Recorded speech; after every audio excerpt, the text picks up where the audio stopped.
इचलकरंजी महापालिकेत भाजपचं बहुमत असल्यानं स्थायी, महिला बाल कल्याण, परिवहन, शिक्षण आणि मागास कल्याण या 5 विषय समित्यांचे सभापती आणि 3 प्रभाग समिती अध्यक्षपदासाठी भाजपकडून अर्ज दाखल करण्यात आले।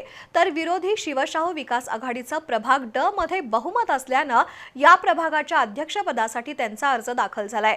जितकी पदं तितकेच अर्ज दाखल झाल्यानं 9 मार्चच्या महापालिकेच्या सभेत या सर्वांची बिनविरोध निवड जाहीर होईल।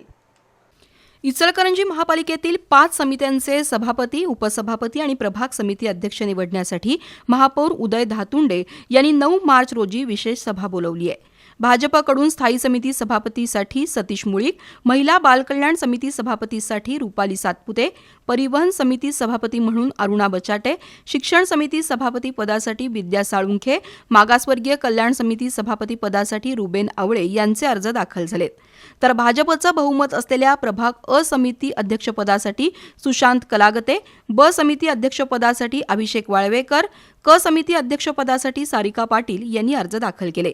प्रभाग ड मध्ये शिवशाहू विकास आघाडीचं बहुमत आहे, त्यांच्या नंदकुमार पाटील यांचा अर्ज दाखल झालाय। जितकी पदं तितकेच अर्ज आल्यानं आता 9 मार्चच्या महापालिकेच्या सभेत या सर्वांची बिनविरोध निवड होणार आहे।